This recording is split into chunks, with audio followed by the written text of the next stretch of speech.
Hey, listeners, are you getting inspired to dive deeper into your learning of EFFT? If so, head on over to Catherine's website to check out her list of upcoming trainings. Some trainings are focused on combining EFFT with young kids and EFFT play therapy. So head on over to her website and we hope to see you in the future. Check it out at KATHRYNDEBRUIN.com, CatherineDeBruin.com, and we hope to see you in the future.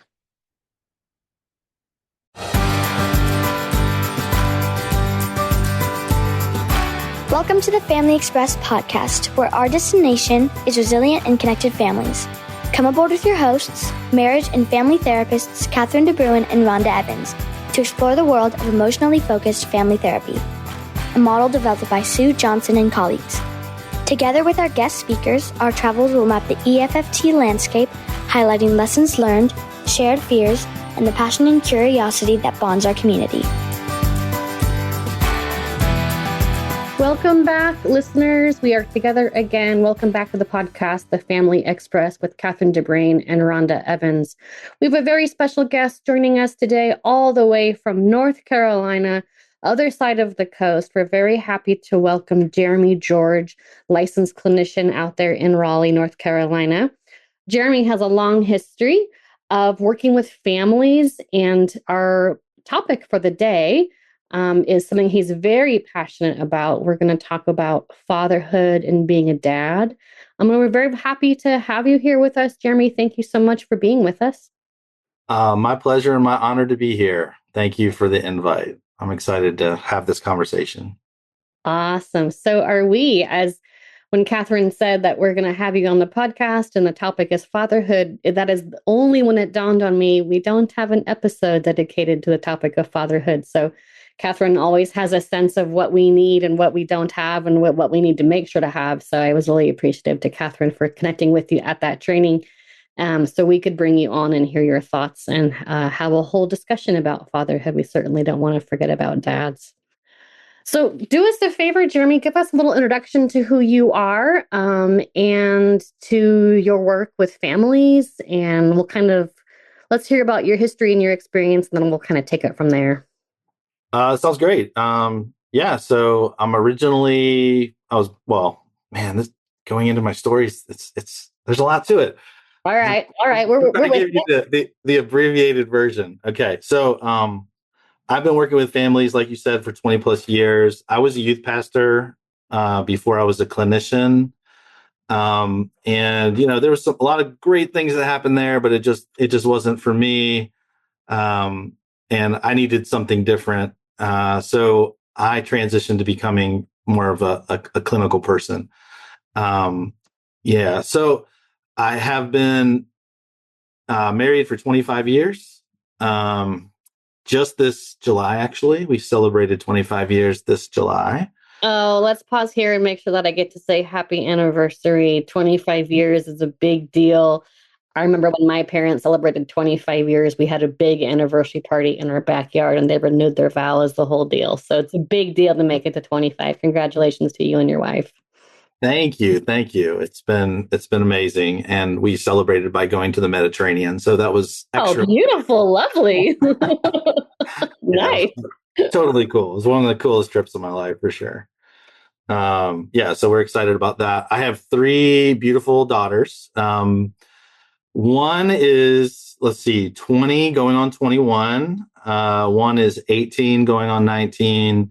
And one is 16. Just passed her driver's license test this morning. So wow, congrats to her too. So now I have 3 drivers, 2 college students, and one in high school. So so I love my family a lot. They have so much to do with who I am and why I do what I do. That's the very abbreviated version of how I got to be here with you today. But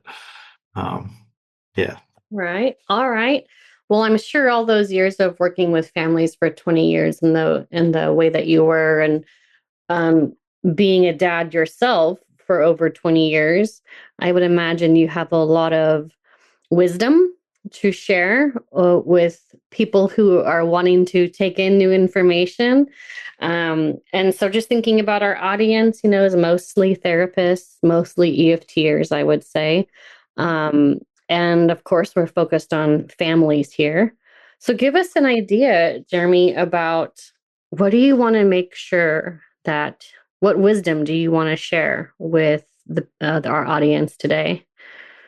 Well, I really appreciate the question. I've been kind of percolating on these concepts for probably, well, a long time actually. Um, I've shared these thoughts and ideas in several capacities in various trainings that I've been a part of, and I love helping parents become the parents that they can be. Uh, Mm. and I have seen parenting done really well. I have seen parenting done horribly, and I've experienced that in my own person, both sides of that. So, not ashamed to say it. Yeah, I've made lots of mistakes, but Haven't we all as parents? well, I hope so. I think that's how we learn, right? And as long as we're willing to do the repair work, then everything is redeemable. Mm. Uh, so I really appreciate that truth. But there are these like 5 words that have been distilled in my soul that I think are really important uh, for for fathers in particular to know, and I think also something that's really difficult for a lot of fathers to master these skills because there's a lot of blocks that come up for dads around these topics. So, Oh, I'm already like, oof, that just got me all buzzy up. Okay, so you're like, this is important for dads to know these 5 things, mhm. and they can be a bit of a challenge. There can be a struggle because some blocks can come up. And Oh, I love that we're leading with that because anytime we're doing something as a parent, like we're blocks may happen. And so if we just kind of accept that that's part of the process from the very get go, I think it helps to normalize the struggle. And I think it helps to know that we aren't alone in that struggle. So I think I'm super ready to learn about these 5 words. okay. Yeah, I think if we didn't have blocks that come up, we'd be the perfect parent. And I don't believe in, well, I believe in one perfect parent, but that's not me. Amen to that. Yeah. So anyway, yeah, these 5 words are really important, and I'll just read them real quick. The first one is attunement. There's so much I could say about that word and will, but hopefully not too many words about that. But access is the second, affirmation is the third, affection is the fourth, and accountability is the fifth. Those are my the words that I often reflect on in my own parenting, but I share that with lots of parents as well. This is already such a gem. One, because I think it's really handy when big concepts can be taken down into a bite size. That's going to help me remember it. So 5 A's, I think I'll probably never forget that anymore. I think it's really helpful. And let's lean into the first one. Talk to us about attunement. Well, I'll tell you a story about attunement. Perfect. Okay. I remember my oldest daughter walking through um, our living room while I was, doing the most dad thing on earth. Well, maybe it's not the most dad thing on earth, but I was sitting in a recliner watching television, and my daughter walked through the room, and I could tell immediately that something was amiss.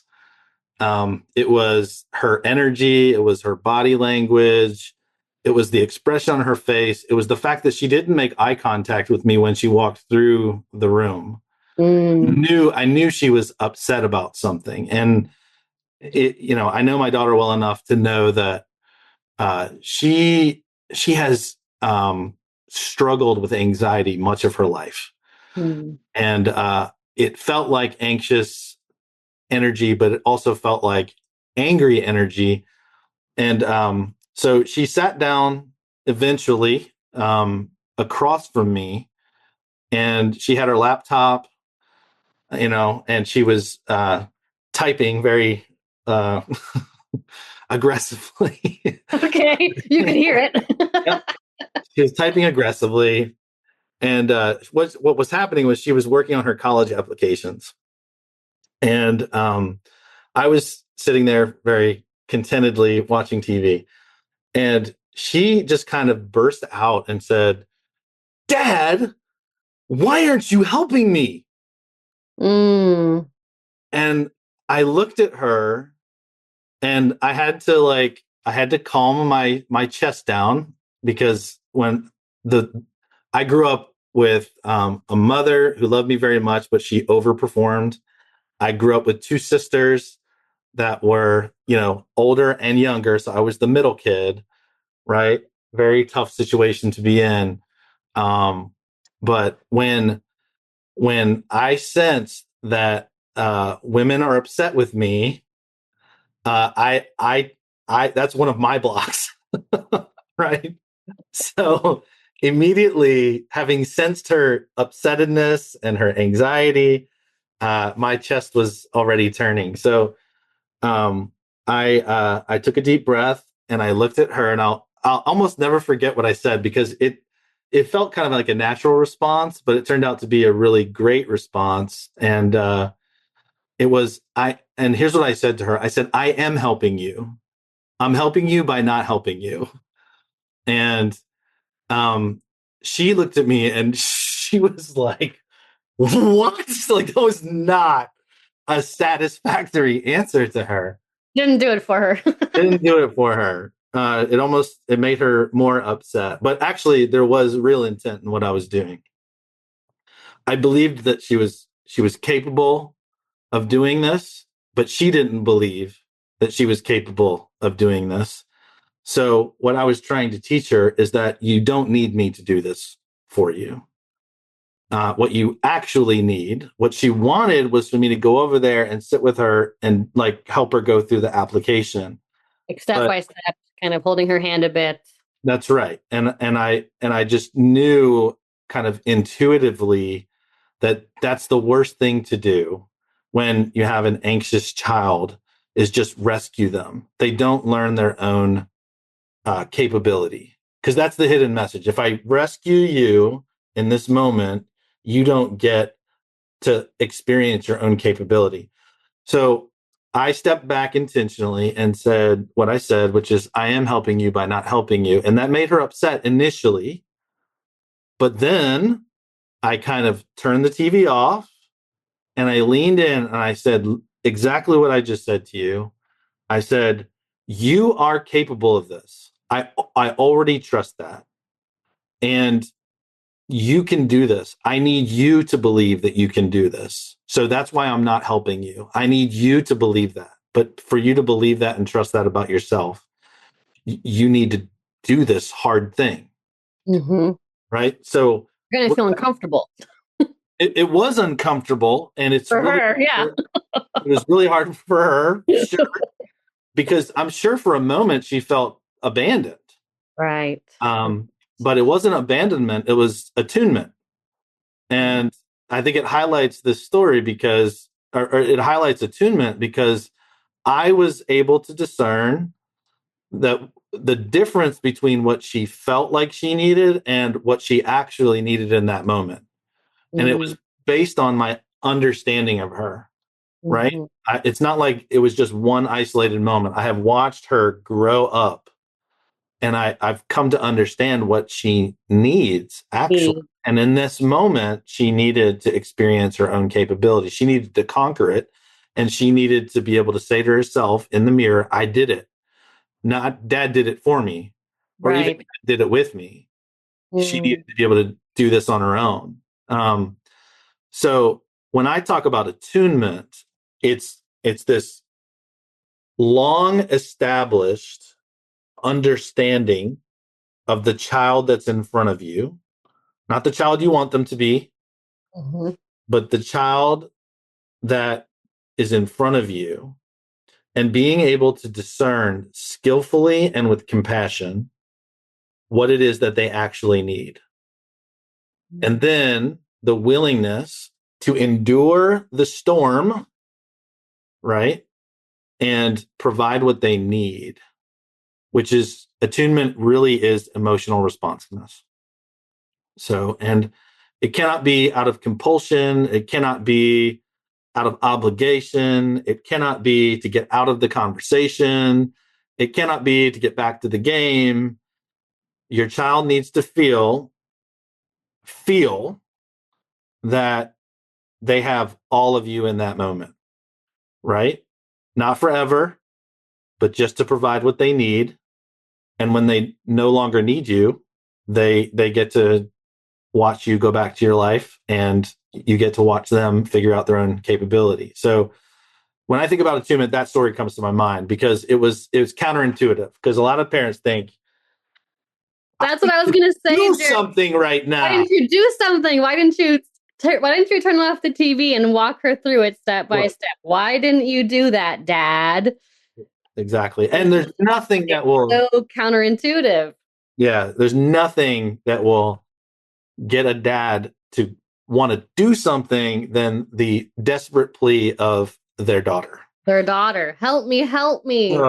Yeah. So it was distressing for a few moments, but then, you know, I found my footing and I was able to respond in an effective way. And that's not to pat myself on the back. There's lots of times where I haven't done that, but I just really want to care about people understanding what attunement is. It's understanding and the willingness to be responsive. And then that third part, which is discernment. What's the difference between what you say you need and what you actually need? And sometimes it's exactly what they say that they need, right? Sure. I can tell you a story about that, but I'll wait. Oh, I'd love to hear it. But sometimes you actually need to listen for the deeper need, right? Yeah. And you can't do that without being attuned, being very aware of your child's emotional experience. You cannot respond unless you're aware. So those are my thoughts on that. And Catherine's wanting to add to the conversation the comment of, because you don't want to do for them what they can do for themselves. And I think I would maybe refine that a bit is you don't want to do for them what you, the parent, know they can do for themselves.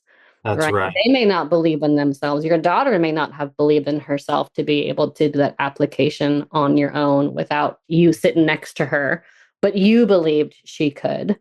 And you were responsive. You turned off the TV, you took a breath, you responded to her. Here's what I'm doing to help you. It looks different than what you're desperately pleading to do, that it looks for.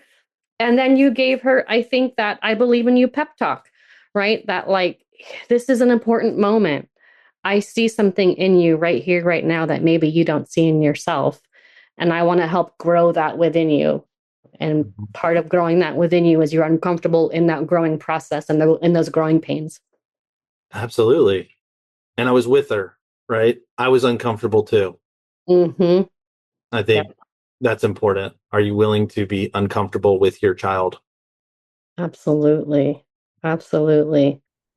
Listeners, check out our book for children, children of any age. It's called A Jumble of Thoughts and a Tangle of Feelings. It's on Amazon.com.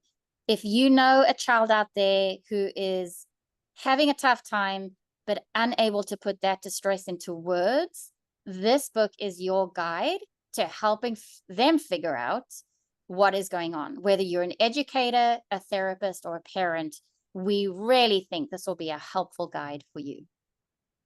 Well, this is already a treasure trove. I can just kind of feel it in my body already. This conversation is already a treasure. Shall we pivot to the next one? Access? Yeah, access. Access is it's more than physical presence or proximity, right? That is important. I think you need to spend time with your children. And for busy people, that's a challenge. You know, I would say for busy people, busy dads, I'm busy too. And sometimes I want to be busy. Sometimes I don't want to be uh, doing parent stuff. Sometimes I want to just go mow the lawn. But with busy people, quality time is way more important than quantity time, but there needs to be time together, right? Access. That's just physical access. My dad was very present physically. He struggled because of his story to be emotionally accessible to me. So this one is important to me because there's some woundedness there that I carry about accessibility, right? My dad was a great provider. He loved me. There was never ever a time where I questioned that. But I never felt safe or comfortable bringing up anything difficult or anything that felt important to me. Because he was interested in this and I was interested in something completely different. So Yeah. I never really felt access emotionally to my father. He was an emotional man. He expressed emotion openly, but that's not what I'm talking about. Oh, how interesting that you're making a differentiation between the two. So now you got me curious. He was Mhm. an emotional man, but as a child, for you in your eyes and your body and your heart, you didn't feel that emotional availability from him. Can you help us understand that? Yeah. What I mean by my dad was very emotional was that I remember when he would work on the car, he would often yell in frustration.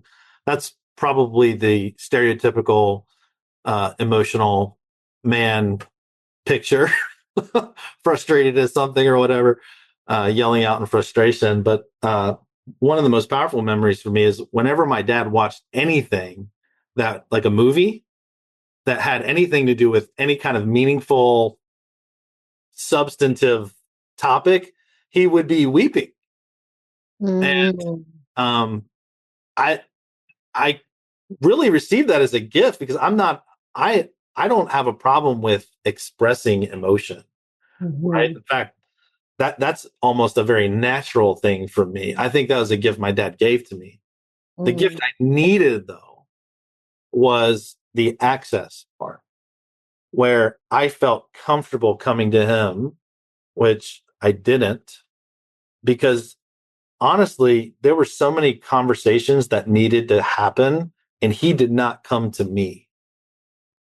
Mm. So it never felt natural. It never felt comfortable. It never felt safe uh, to open up my heart to my father. And I felt like if I did, that it was going to break his heart because some of my emotion had to do with him, Him. right? So I held it in. I held it in. I kept it to myself. It was a pretty lonely adolescence, actually, right? So Jeremy, you're making me. Can I jump in here and do some sure, reflecting? sure, absolutely. You're making me think about, or what's this bringing up for me is, our stage one EFFT is Hmm. all about parental openness, Hmm. helping that parent be accessible so that the child experiences their own parent as open and accessible. And you're saying there was like lots of desire and longing in your heart as a kid for your dad to make it really clear that he was open and accessible to you. To make it explicit. Make it explicit. Yes, I And needed it to be explicit. right. Because if it's implicit as a kid, that risk is too great. Like we will not I cross that know. chasm. It's going to be too hard. It's as a kid, Yeah. it's really on the parent to do that really explicit invitation of, hey, if you want to give me feedback, if you want to let me know how this is going for you between you and me, wow, Yeah. I welcome that. And I can just feel it in my heart and my throat as I say that right now, because I just think that's so important, Jeremy. Yeah. And I it appreciate that. makes so much sense. It makes so much sense that we have to, as the child, experience our parent as open. And if we don't get a very clear signal of that, very explicit, we'll just kind of suffer in silence. Yeah, that's right. And I did not want my kids to suffer in silence. In fact, some of the good that's come out of that place of woundedness is this idea of emotional access with my kids. I actually not too long ago said to my 20-year-old, 18-year-old, and 15-year-old, all in different conversations, that there will be a time when you are adults and I am either very old or very gone, where you realize that I was not a perfect parent. And there's going to be times where you become aware of how I fell short or how I wounded you in some way. Um, because I didn't have that emotional access, I wanted to make sure that they heard it explicitly from me. So I said, when those moments come, I want Mm, you to come to me and say with confidence that, Dad, you hurt me. And all I want you to expect, and I'm saying it to you now, is that you will hear validation. I will try to understand what hurt, how intensely it hurt, and the impact that it had on you. And I will apologize profusely for the fact and for the impact of how I wounded you. I want you to mm, know that's all you can expect from me. Because I've tried to confront my parents about some of those things now in my life. And it was an incredibly difficult conversation, mhm, painful. mhm, And it was really painful to re experience like the lack of understanding mm. that, that my parents had toward me. I'm guessing some blocks maybe came up in your parents. Oh, big time, big time. And some blocks came up in me too.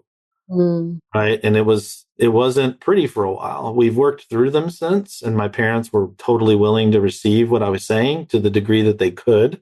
mhm, And I was able to accept that, yeah, okay, you get it as much as you can, and I forgive you. And mhm. now I feel like the air is clear. But that's hard work. And I did that as a clinician. Like, you know, Right, right. I'm working with all these families and I'm kind of helping them figure this thing out. It was hard to watch other families figuring it out when my own family hadn't figured it out, which led Yeah. to me confronting my own family actually. Mhm.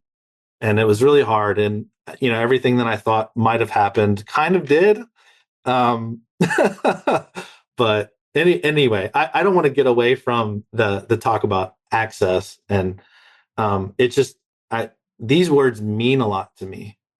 And Mm, I hope that you're getting a sense that when I talk about these things, I'm not just talking about them from a clinical perspective. These are important words for me as a father, but they're also important words just as a person.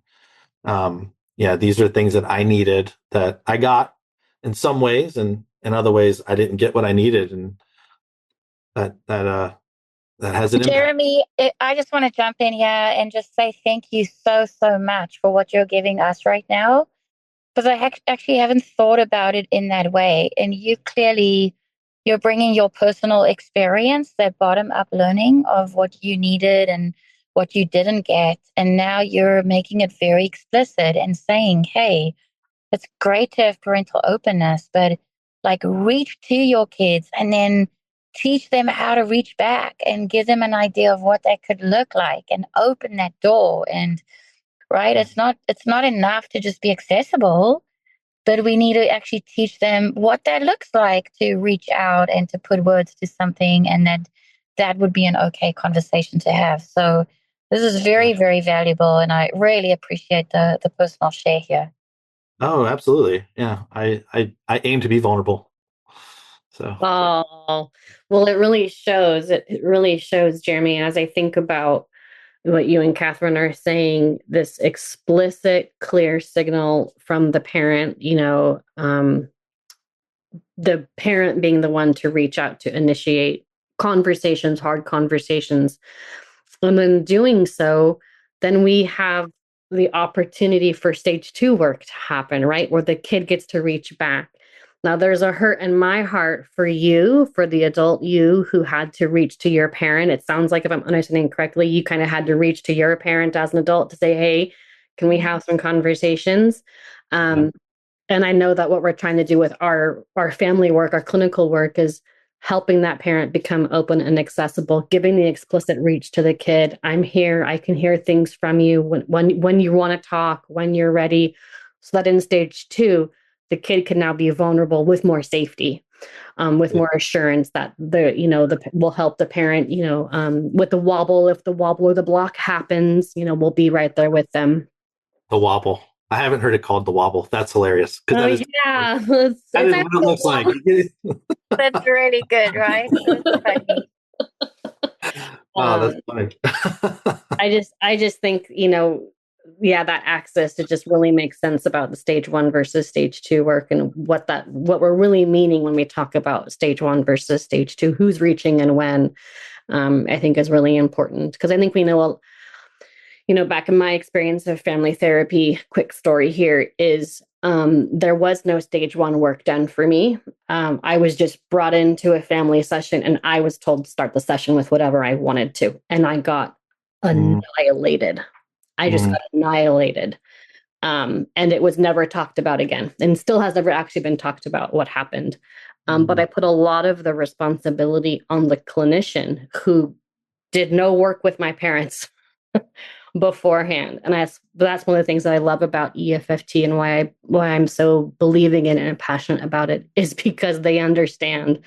Sue Johnson and Jim Furrow and all of our creators of EFFT understood that the parent has to give a real clear signal that they're accessible. And if blocks come up, we work with that in stage 1 first. Yeah, that's right. That's right. I love that. Thank you.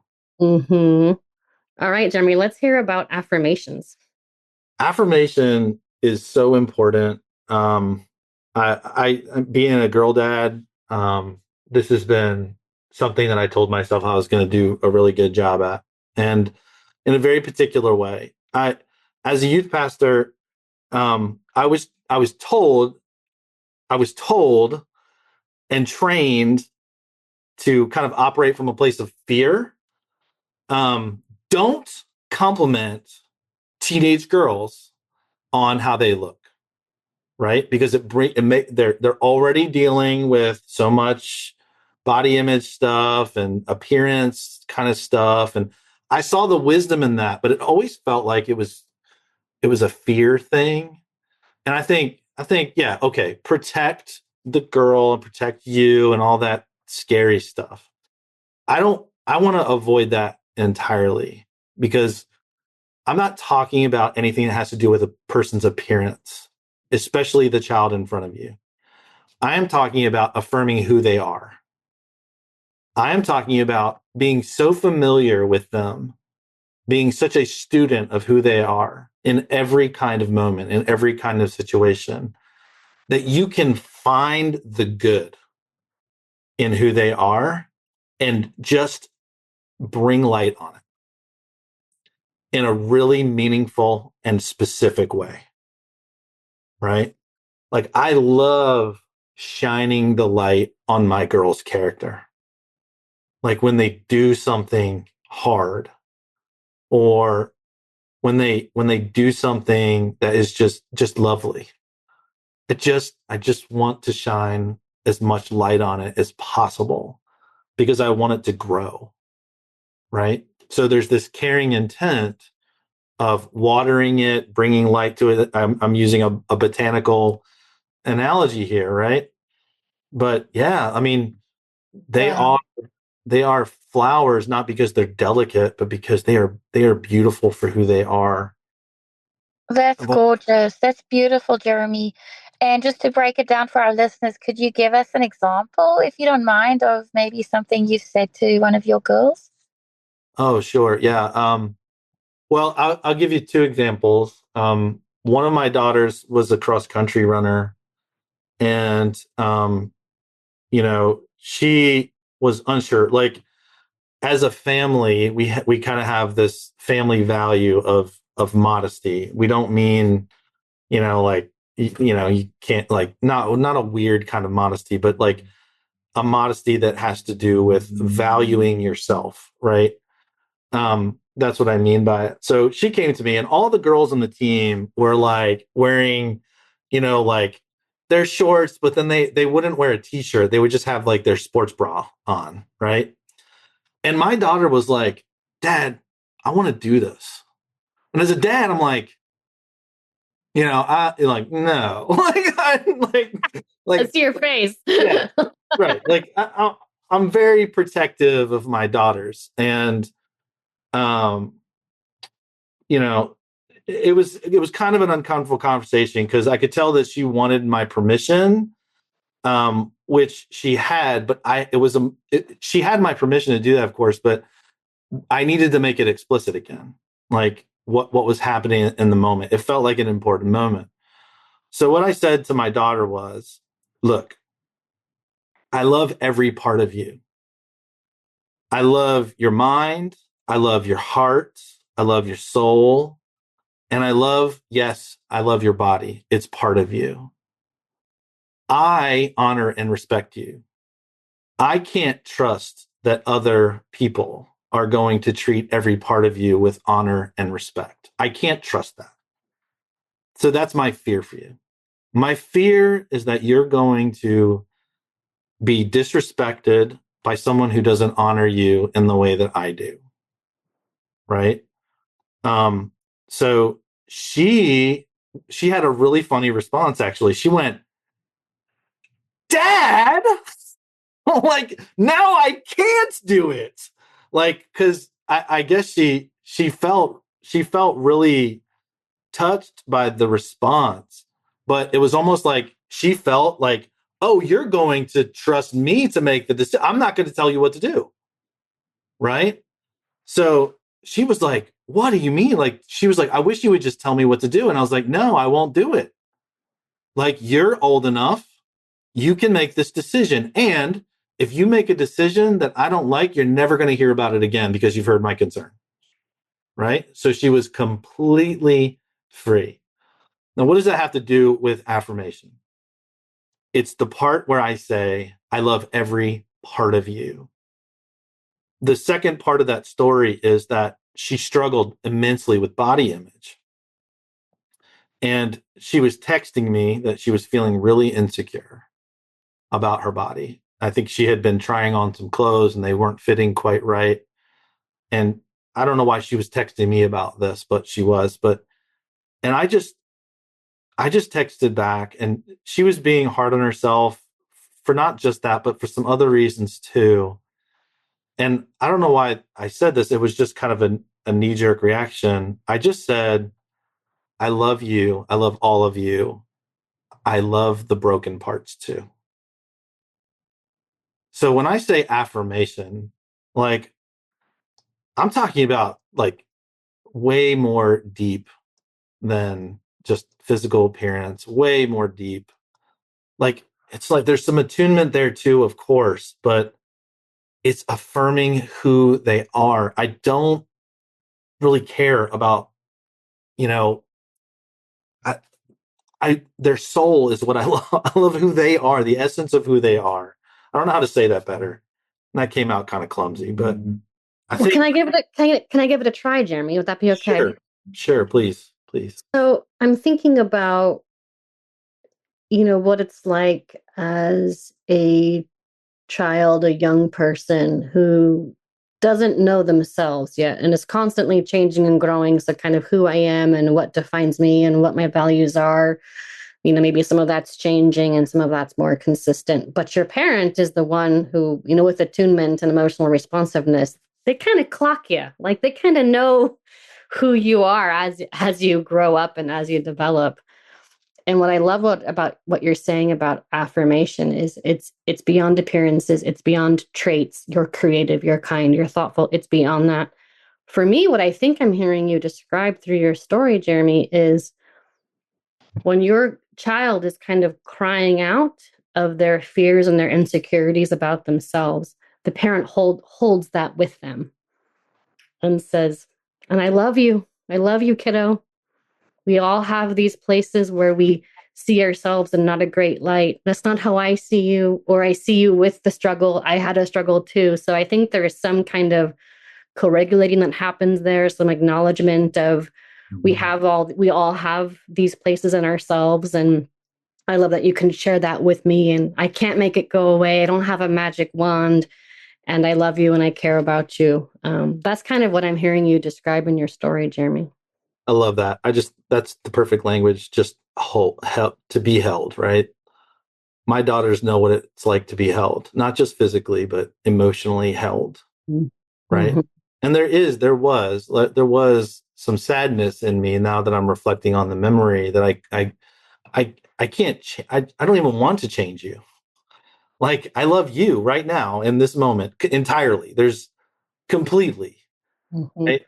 The things that you don't like, I love, right? Mm-hmm. Because they're part of you. And I think I even said every molecule.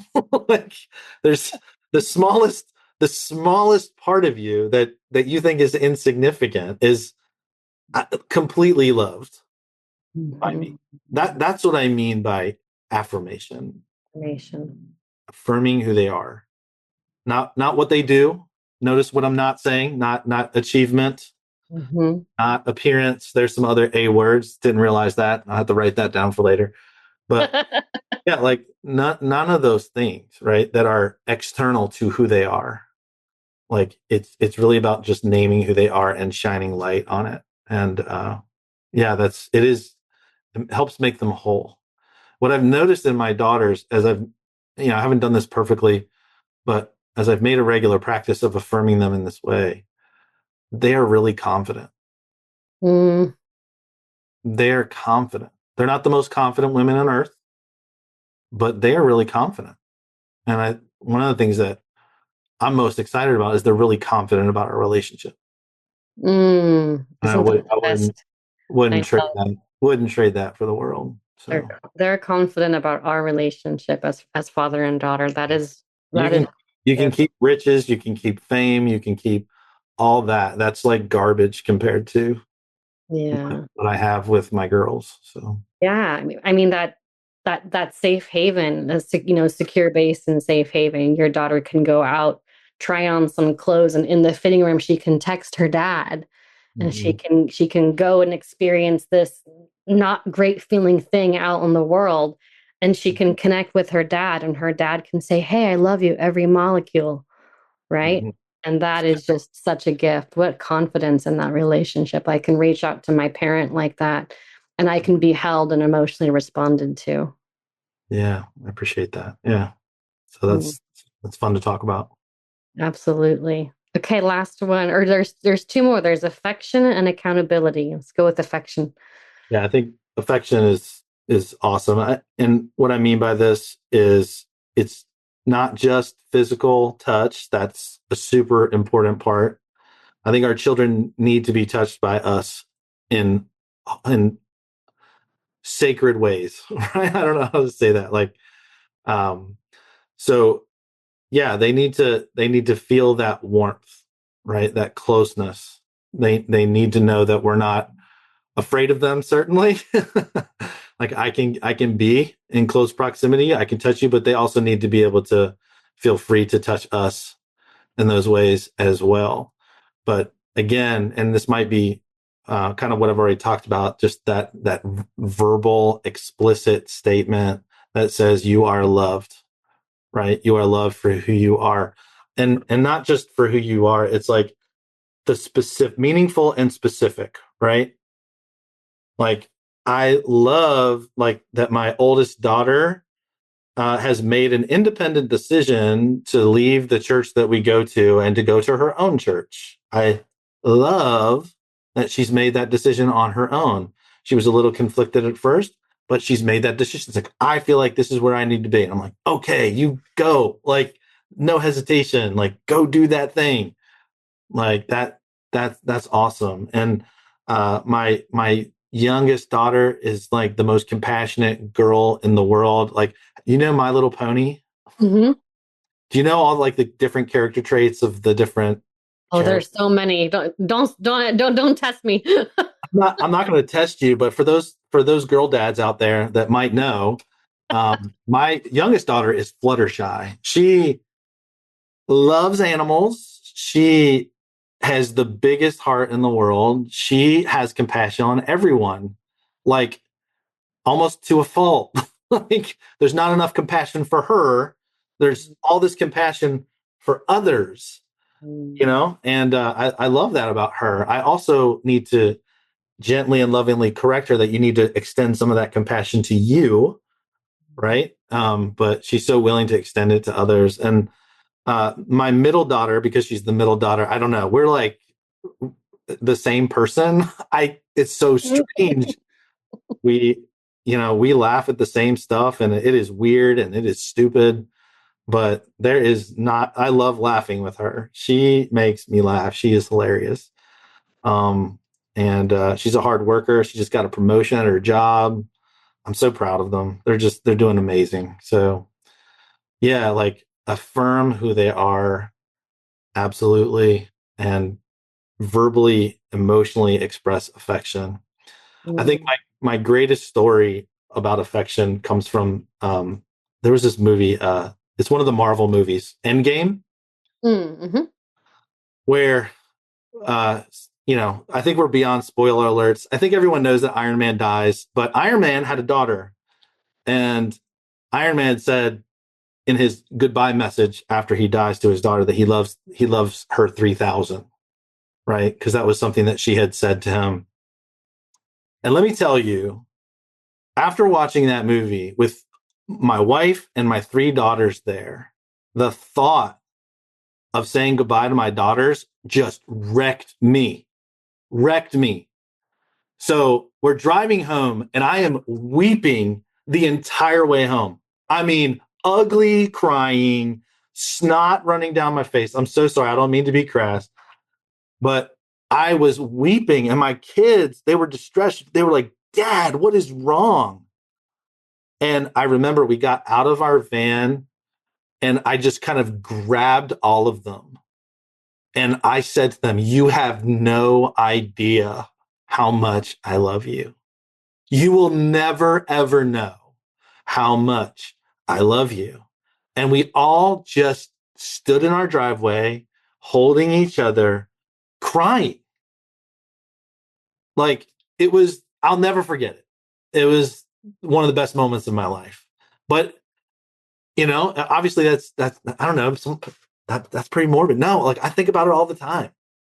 I, I live with the end in mind. So I want my girls to know that they are loved. So that I couldn't help that. That was like, Mm-hmm. it was just raw affection Mm-hmm. being initiated by a movie we were watching together. I was not expecting that at, Endgame, but that's what happened.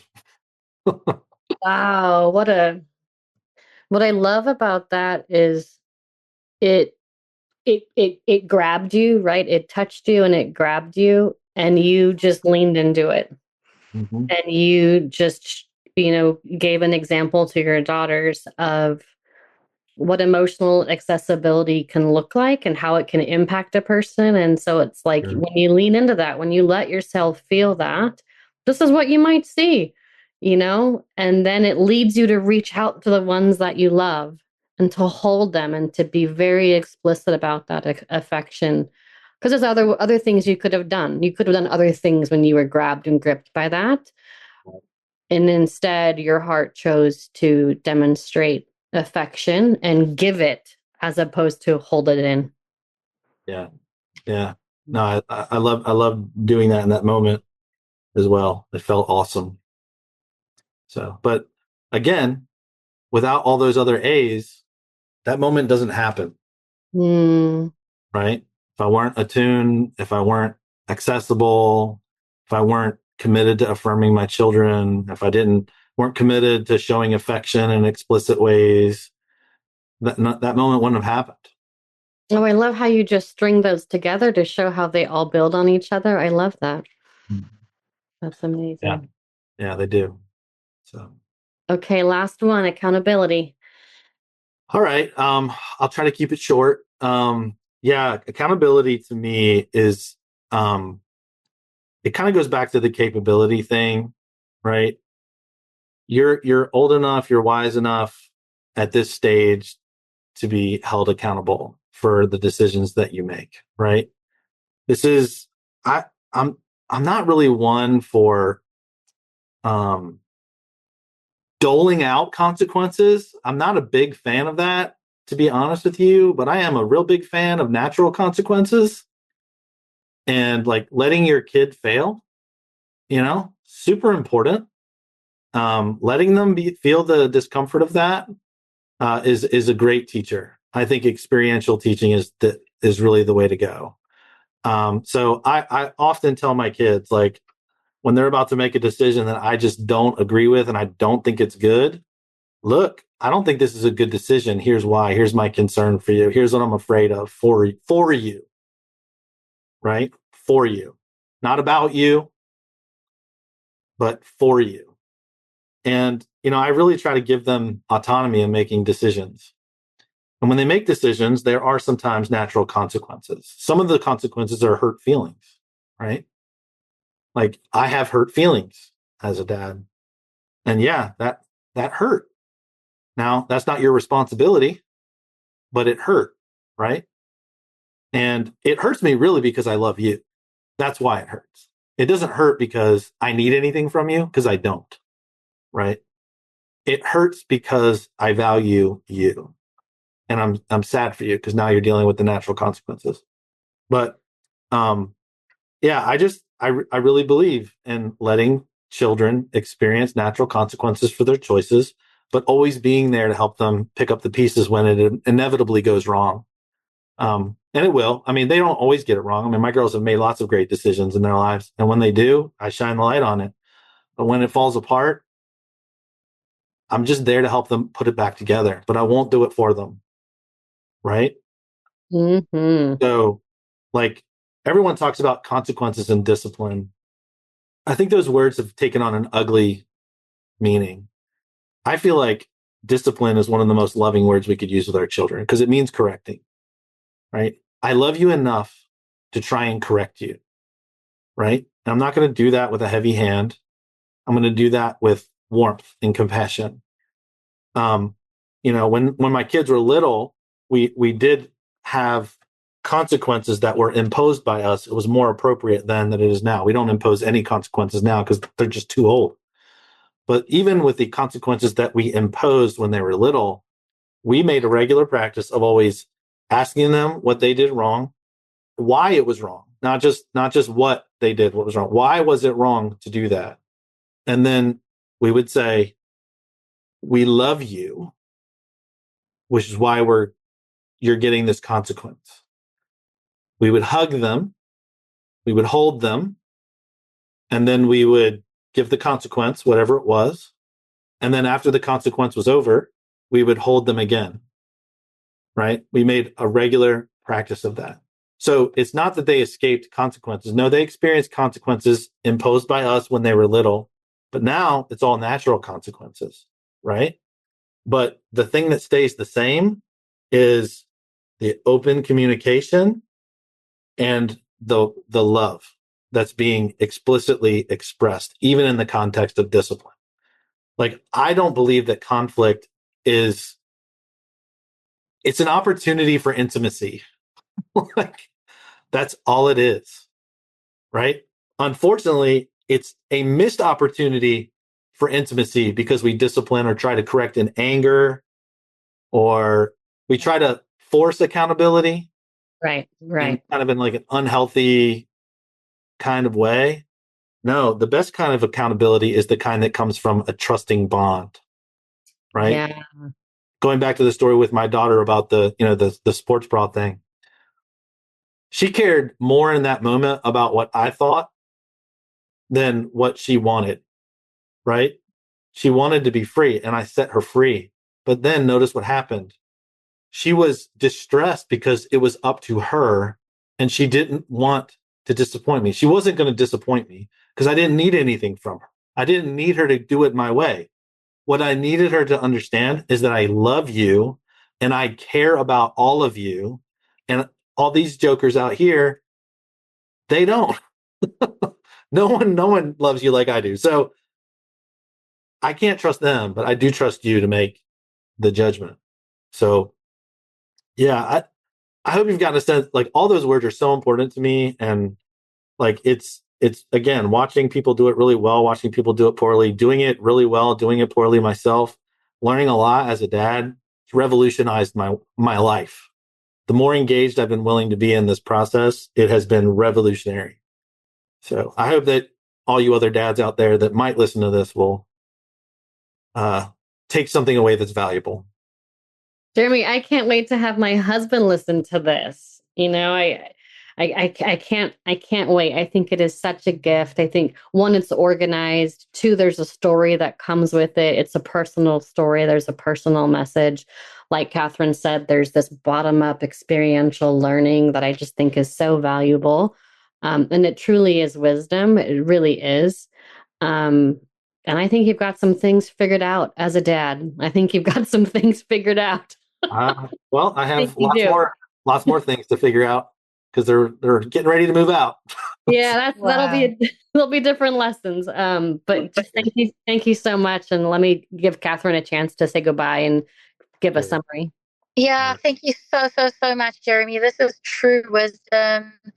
This is rooted in love, in very deep values, in your experience, and love the way that you speak to your own transformation. I just really love all 5 of these. And I especially love when you say that you share, the way you're impacted by your girls with them, not because you need something from them, and just separating that out. It's just the ideal living, right? It's what we're trying to do in the E44 world. And I'm just imagining all the people out there who haven't had this kind of fatherhood, who are seeking to be fathers like this.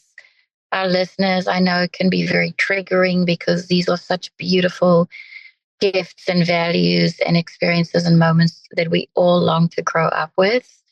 And let's just keep striving to make moments of meeting like this in our families. Very, very inspirational and touching, Jeremy. Thank you so much. Oh, you're very welcome. Thank you for the invite. It was awesome. Thank you, Jeremy. Thank you so much. You're welcome. That's it for today, folks. Thank you for listening, and we hope to see you again for our next journey.